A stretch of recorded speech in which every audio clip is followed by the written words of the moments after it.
Hello, everyone. I hope I'm loud and clear.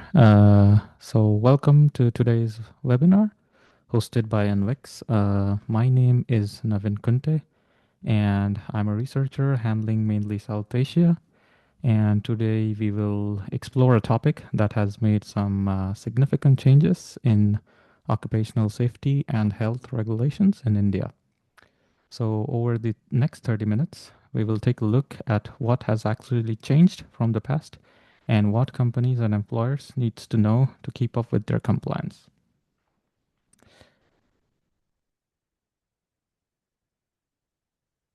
So firstly, let me introduce myself in brief. My name is Navin Kunte, and I'm a researcher at NVIX who oversees South Asia, that is India, Pakistan, Sri Lanka, etc.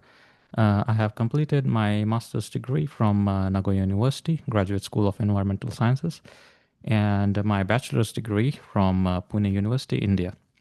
I have been involved in research relating with GIS, geophysics, drainage system, disaster mitigation, and flood risk assessment in the past. Currently, I focus on providing Japanese companies with up-to-date compliance information in EHS regulations in South Asia. Also, I have a very keen interest in increasing environmental awareness and philanthropy, engaging in various sustainability projects throughout Asia.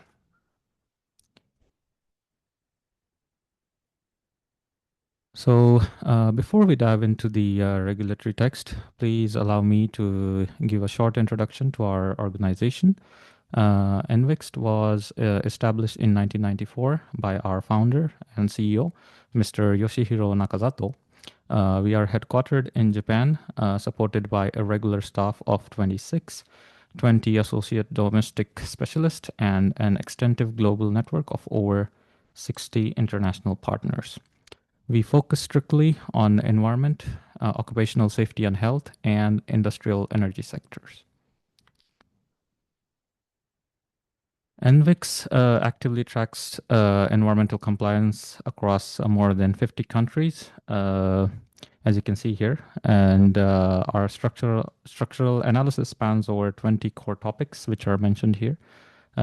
So this includes macro issues like climate change, chemical management, water, air, soil pollution, and we also focus on topics like ELV, packaging, and plastic-related products.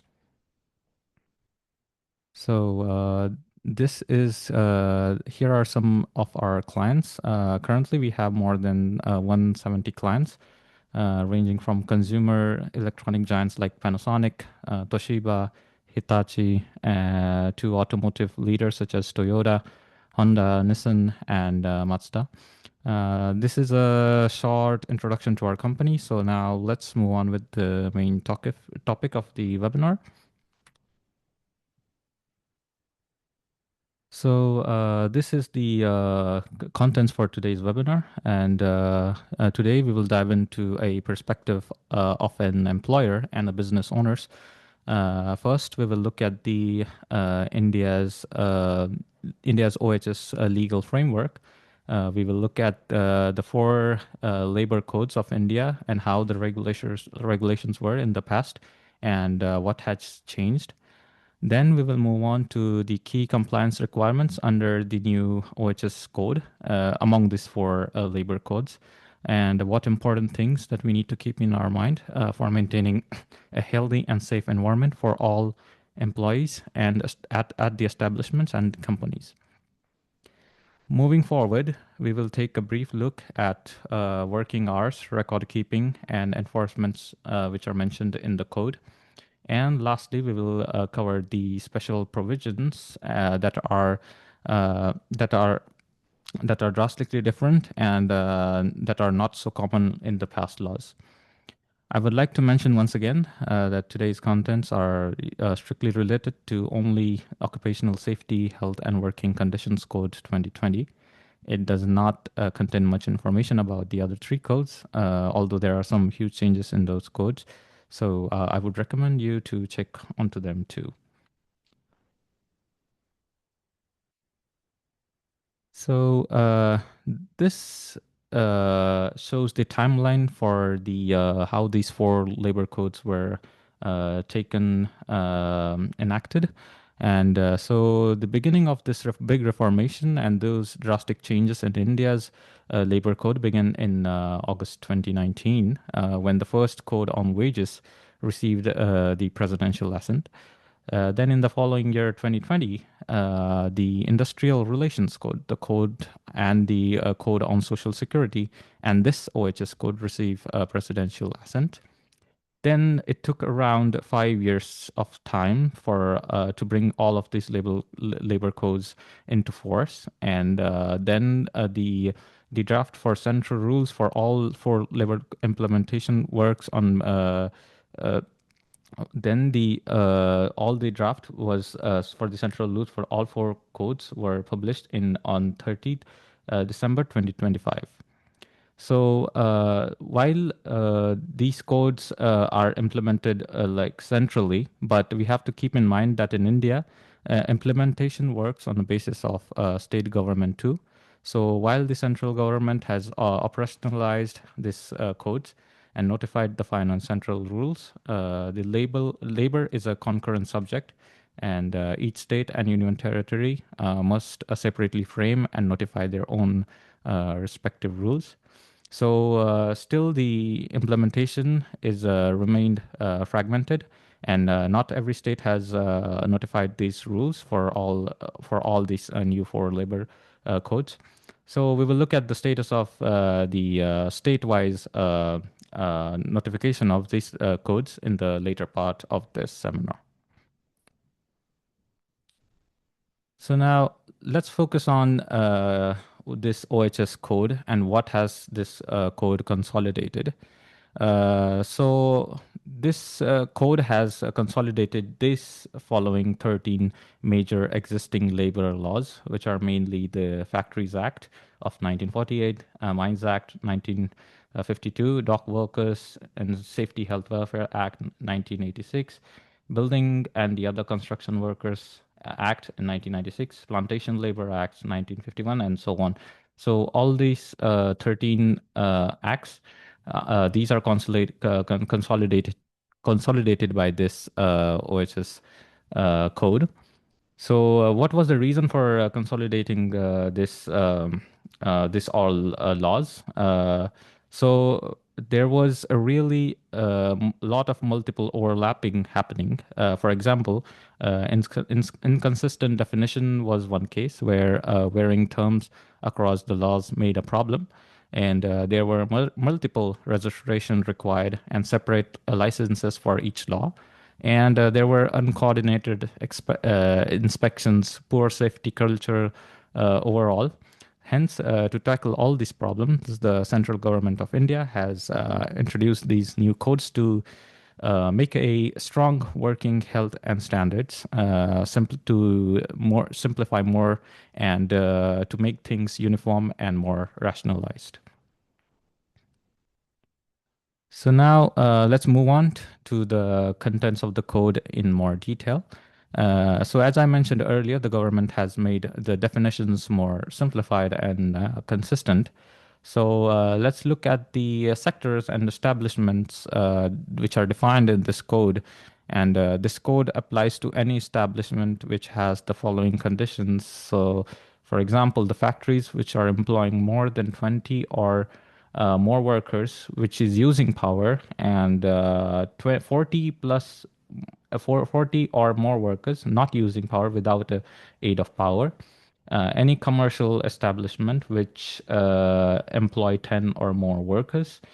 Standard businesses, any place of industry, trade, business, manufacturing, or occupation hiring 10 or more workers. And mines and docks are covered irrespective of their workers' headcount. So as it is mentioned, like any standard business, any place of industry, trade, business, manufacturing, or occupation hiring more than 10 workers, it also includes IT and other emerging sectors which are which were not included in the previous laws. So now, here are some key compliance requirements under this OHS central codes. And the past laws focused on a prescriptive, checklist-based compliance philosophy, but now this code makes a transition into more risk-based and a preventive philosophy. For example, the hazard identification before was limited, but now a continuous and mandatory inspections are required to so that employers need to ensure that workplace is free from hazards which cause any which are likely to cause any kind of injury or any kind of occupational diseases. And workers' participation in the past laws was minimal. However, they can now also report and hold the right to know, which means that the workers can also place a complaint on a digital platform, which I'll be introducing you in the later half. Uh, the second thing is compliance with the OHS standards.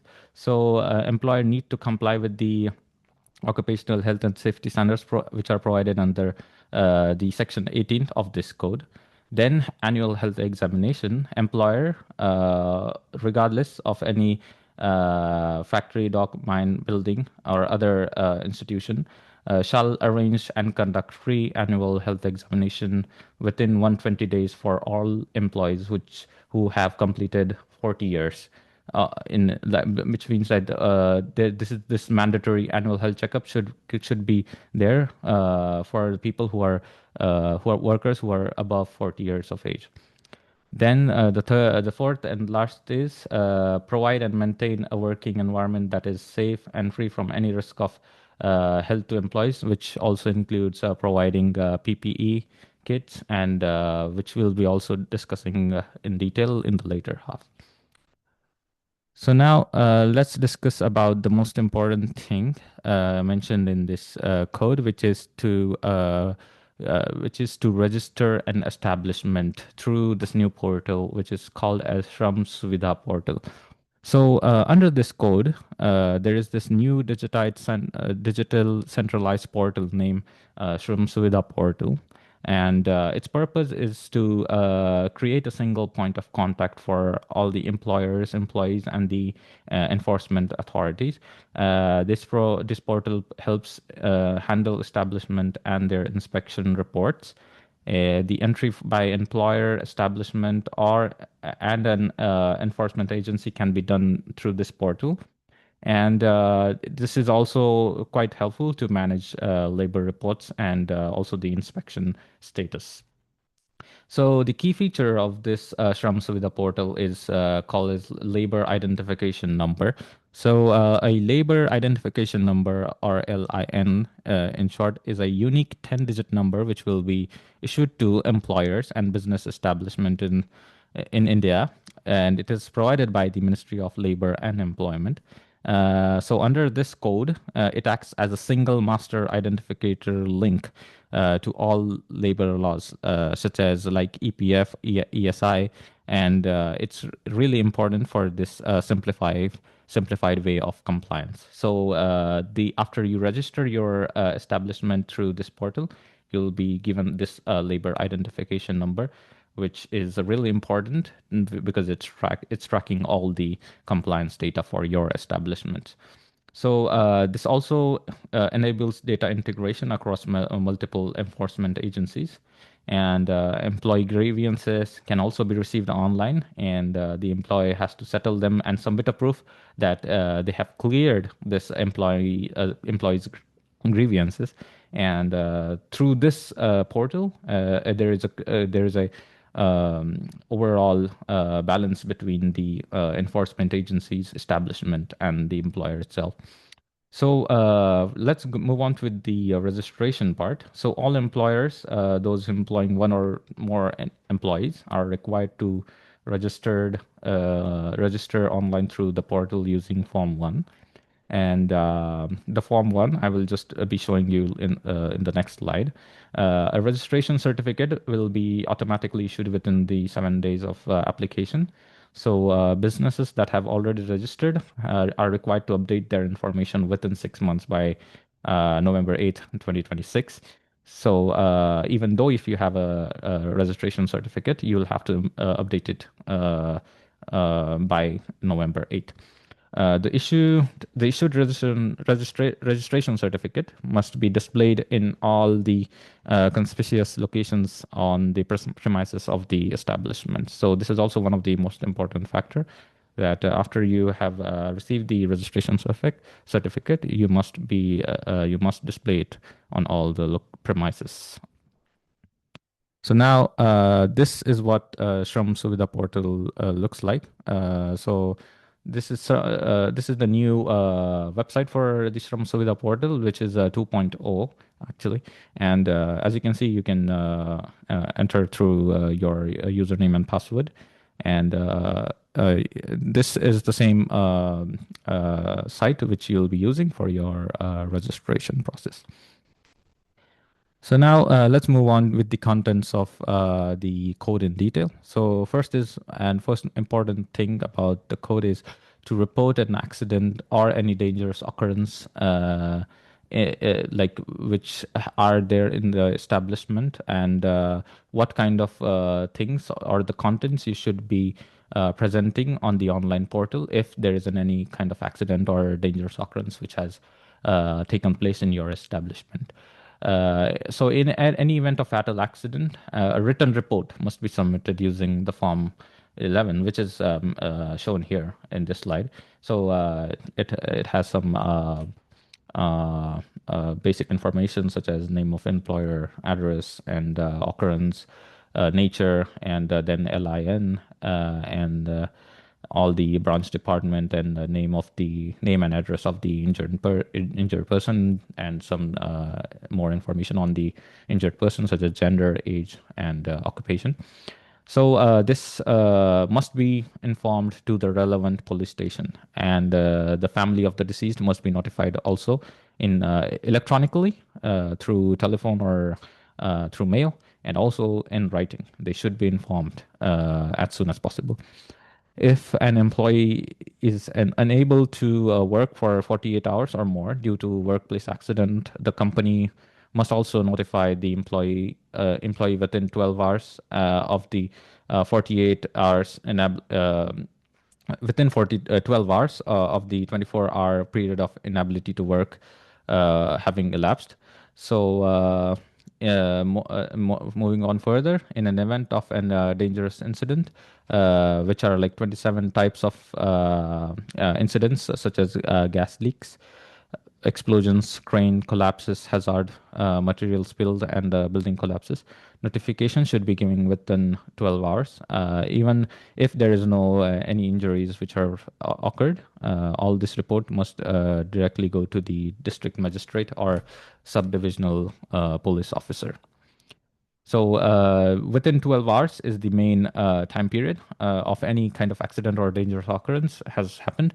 The first thing you should be doing is to notify the relevant police station and then the family of the deceased or the person injured.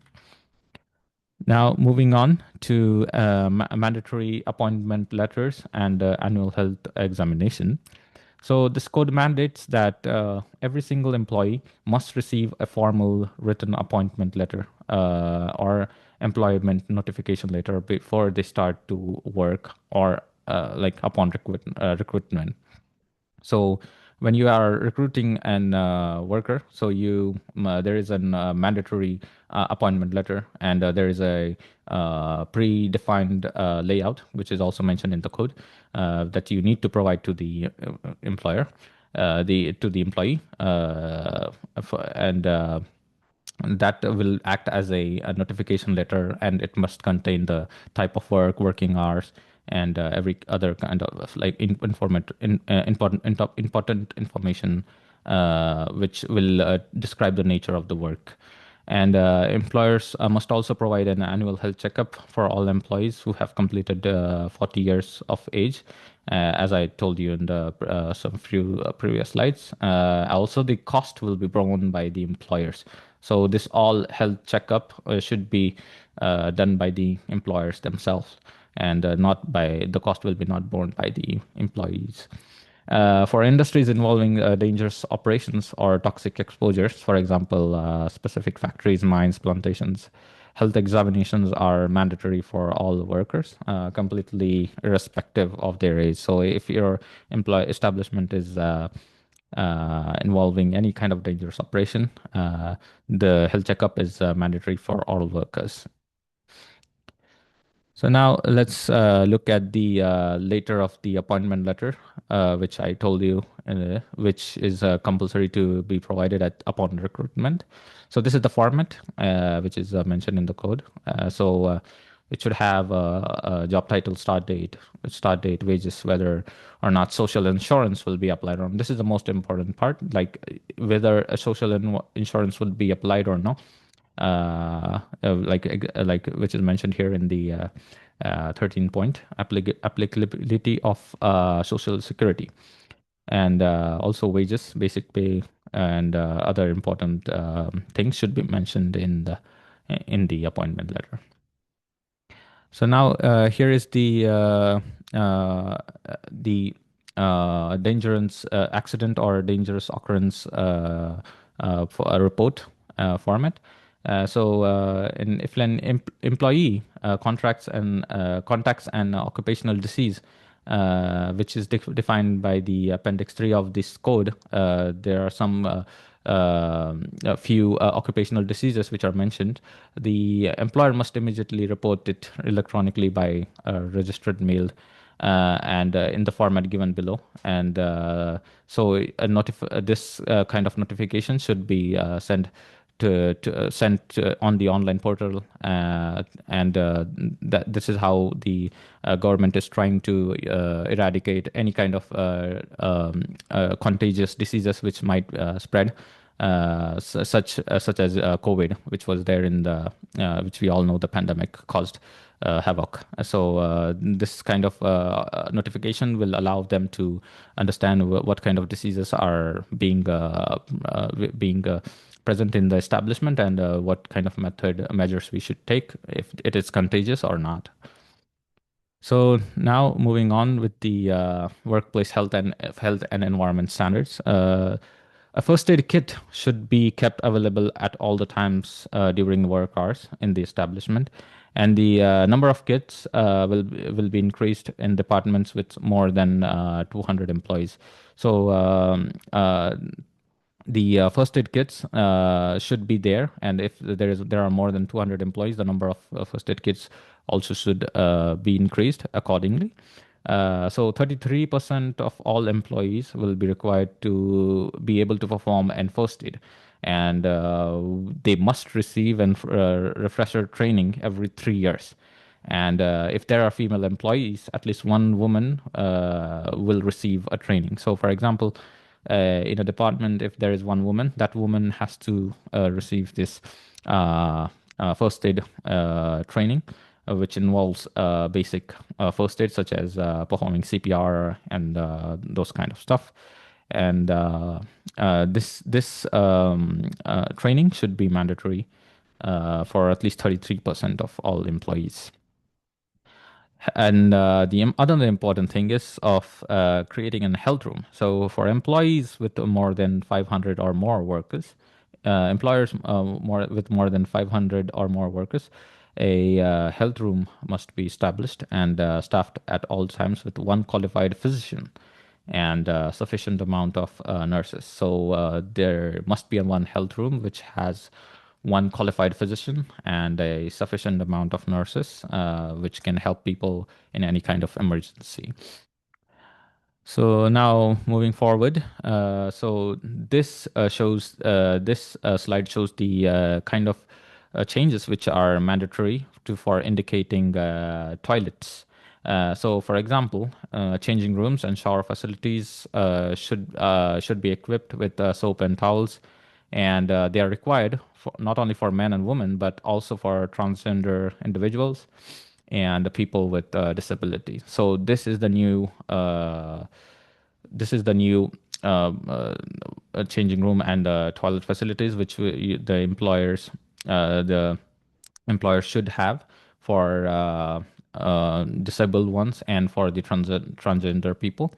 And along with that, each facility must have a proper ventilation and drainage, sanitation, and they must be designed to be lockable from the inside.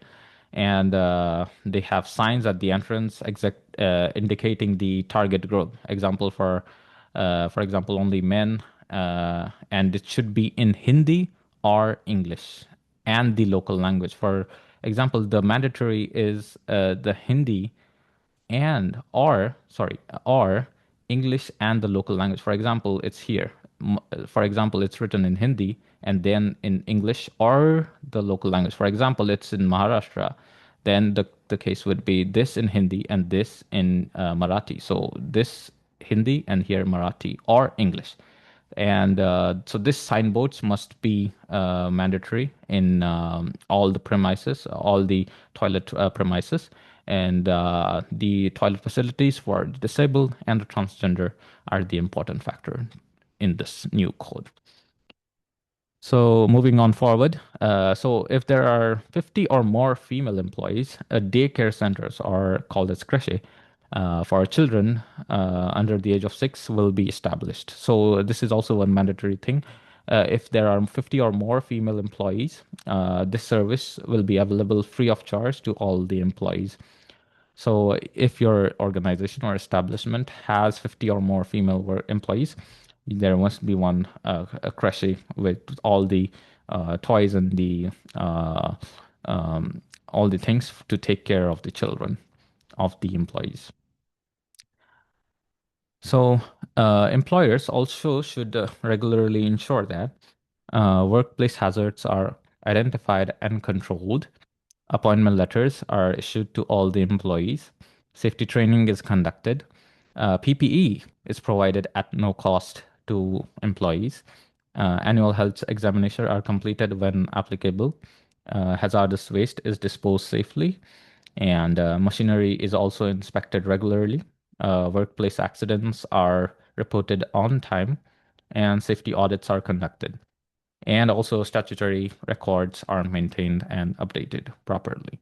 So these are the key regular regular ensuring things which an employer must keep in their mind. And this is the overall OHS codes, regular ensuring things which you should keep in mind. And now moving on forward, what is mentioned in the code is working hours. So working more than 48 hours per week is prohibited in all industries according to this new code. So the code standardized working conditions by limiting the daily hours to 8 and capping weekly hours at 48 and mandating a maximum 12-hour spread during and spread including overtime. The regulations mandate a 30-minute break after 5 hours of continuous work. So there should be a 30-minute break after 5 hours of continuous work and require employees' consent for overtime. So the important thing is that they require a consent for overtime of the employee and permit women to work at night only with safety measures and only with the consent of that woman. Uh, the women are allowed to work at night shifts, but only the condition is they have the adequate safety measures, such as they have CCTV cameras, they have all the equipment which is installed, such as they have a good security systems. Then only women are allowed to work in the premises. Otherwise, women they are not allowed to work in the night shift. So moving on forward, this is a more important aspect of this code, which is inspector come facilitator. So in the previous laws, the inspector was only a person who was having all the power to enter in premises, enter an establishment, and he used to check and inspect all the laws which were and the compliance which were taking place. But now the inspector is not just only the inspector. The power of the inspector has reduced a bit, and now he will act as a facilitator. So this is a dual role which he will be acting. So who holds this inspector positions? So these are government bureaucrats. and government officials from the Ministry of Labor and Labor Department. And they will be also a facilitator, which also means that they would be advising and promoting the voluntary compliance, providing opportunities to amend errors, and they will tell people to how to maintain and how to create a healthy environment in the establishment. So, and traditional inspector, which was only had the power to come in and check everything, he will also act as an advisor according to this new role. So the power of the inspector is reduced a bit according to this new code. Now moving on forward is regarding the contract labor and licensing requirements. So uh, so so according to this new code, so the verification of applicability thresholds, which is the 50 worker rule. So it means that ensure you register your establishment if you employ 50 or more contract workers. So if you're employing more than 50 contract workers, then you should ensure that you are registered with your establishment on the online portal. And if there are more than 50 contract workers, you should inform the government uh, beforehand. So contract labors and licensing requirements. So the core activities are restricted in employing the contract labor. For example, you have no authority to deploy a contract labor for the core business activities of your establishment. Unless it falls under specific temporary or seasonal exemptions, you cannot employ a contract labor for the core business activities of your establishment. And all the mandatory welfare and amenities like canteen, adequate restrooms, and otherwise all the normal regular employee would have will also be benefited to the contract labor contract worker. And employer must bear all the legal responsibility to provide all kind of amenities and the welfare amenities to the contract workers. All the registration, contract license verifications, returns, and all the compliance fillings will be done through online Shram Suvidha portal. So all the digital registrations or the contract licenses or everything which has to be done with regards to this new code has to be done through this online Shram Suvidha portal. So it is really important to get along with the Shram Suvidha portals, how to navigate through this website more. So now moving on forward with the interstate migrant workers obligations. So this code introduces a worker-friendly updates for the interstate migrant workers for the people who are leaving their own state to work in another state. So this code expands the definition of migrant workers to include not just those who hire through contractors, but also those who migrate voluntarily on their own to seek employment. So the migrant workers are entitled to the exact same wages, overtime rates, and the working condition as the local workers performing the identical roles. The appointment letters also should be issued to the migrant workers, and the employers also must register migrant workers on the central electronic database. Accommodation and health standards are as same as the full-time workers and the regular employees. So this slide shows the key comparisons between the old laws and the new OHS Code 2020. So, for example, the establishments, for example, the old laws only focused on the factories and some specific sectors such as mining. But now an uniform definition is covered, and all this establishment of 10 plus more workers, and including all the commercial establishments are included in this code. So this expands the applicability to all the IT sectors also, and also the service sectors, and there's a broaden compliance burden. So for the factories, there was only 10 plus people who in the previous laws for manufacturing process with the power, and 20 plus without the power. But now the number is increased to 20 plus people for manufacturing processes and 40 plus without power. So there is an increase in hiring of employees for factories. Registration. So there was 13 different registration which was required in the previous laws. But now there is only one single registration, as I told you, which is through the Shram Suvidha portal. And this has reduced the hectic registration processes for all the different laws. And this is the ease of registration, which has been made through the Shram Suvidha portal. Working hours, and in the old labor laws it was 9 hours per day and 48 hours per week, but now it has been reduced to 8 to 12 hours per day and 48 hours per week. So shorter standard workday with consent based overtime is being implemented in this new laws. And crochet facilities, which were only available only when there are 30 plus women workers. Now, these should be available when there are 50 plus total workers employed. And these are gender neutral propositions which have been taken place. And employers should also take care of the crochet facilities. And these crochet facilities have been more gender neutralized, even though if you don't have much more female workers, there should be a crochet facility. Woman night shift. So in the previous codes, no woman was allowed to work except between 6 a.m. and 7 p.m.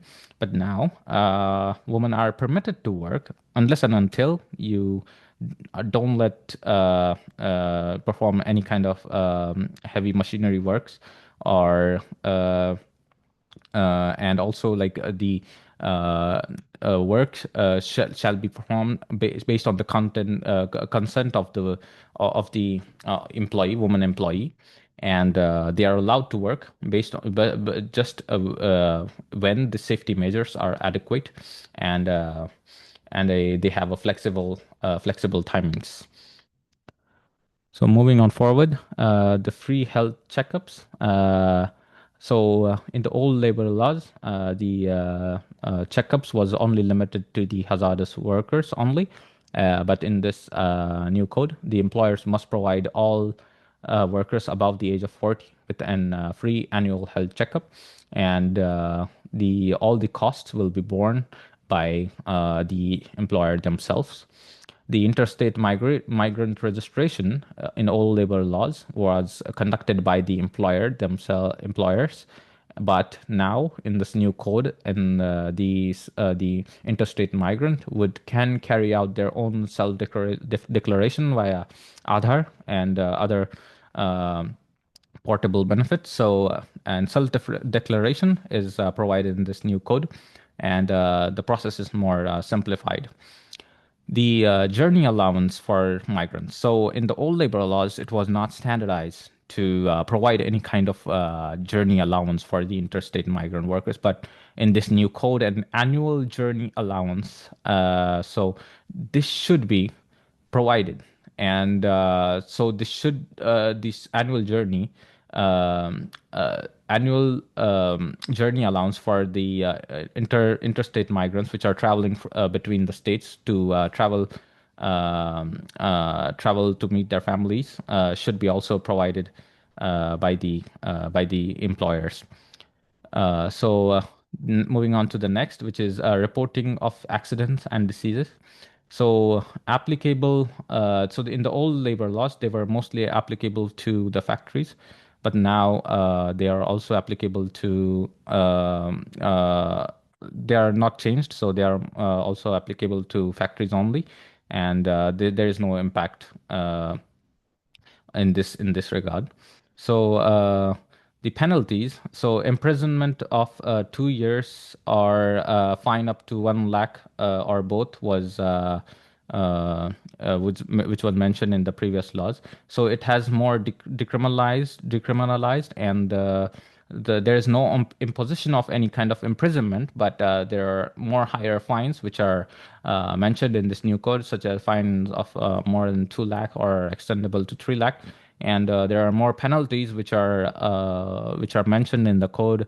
When it comes to inspection, there is no proper inspection carried out, then there will be penalties imposed. But the imposition of the imprisonment is reduced in this new labor code. So it has been more less stricter than the previous laws. So this has made things more simplified while not imposing a much more stricter imprisonment to the workers or the employees. So now moving on forward with the important points that you need to remember, or the highlights, which is the single registration, which is carried out through electronic filings, which is done through the Shram Suvidha portal. Women are allowed to work in night shifts on consent, fixed working hours. This code has expanded the definition of interstate migrant work. Safety committee has to be created according to this new code, and mandatory appointment letter, salary slips should be provided to the employees. So why compliance with this codes matters so much? So to reduce workplace accident, this code has simplified many things, and it's also important for the improved employee health and well-being, and higher workforce productivity is made through this code, and a better legal compliance through digital means has been implemented, and enhanced employer reputation and stronger safety culture within the organization is made through this OHS code. So a compliance with this code matters a lot because of this whole transition, drastic change from the old 13 laws into this new single code. So now moving on forward with the last part of this code, which is state by state implementation status. So as I told you before, that the all not all states have notified this codes, because each and every state has to make their own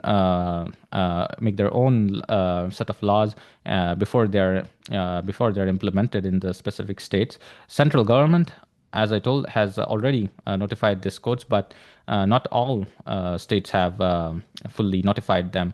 But this slide shows the states which have already notified the code fully, all 4 codes, which are Uttarakhand, Uttar Pradesh, Madhya Pradesh, and Karnataka, Bihar, Jharkhand, Odisha, and Himachal Pradesh. So they have finalized all the codes. So the 3 codes which they have finalized, but one is pending, such as Maharashtra, Rajasthan, Haryana, and Punjab. They have these 3 codes finalized, and the last one is pending, and in the final draft phase. The partial or the draft states like the major states like Andhra Pradesh, Telangana, Chhattisgarh show a partial progress, while Tamil Nadu and Kerala are mostly in the draft stage. West Bengal has experienced some significant delays in publishing the comprehensive draft. So there is one note that there might be a discrepancy in this data, as it is a bit from a bit before for some states, and a few government may have already notified it by now. Regardless of this state level variations, those regulations have already started to be implemented across India. For example, the 50 wage cap rule, which is active nationwide now. So I believe that this OHS code will also be started to be strictly implemented by end of this year in all of the states. So now, finally, I would like to introduce how Envalines can help your compliance teams and track this regulatory shifting. So most of these today's contents are available through our service, which is called as Envalines Asia.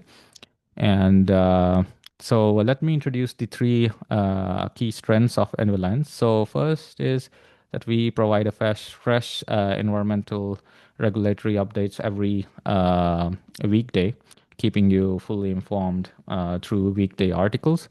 Second is that we provide a offer a wide coverage across all major Asian countries, supporting both factory-related environmental fields and product.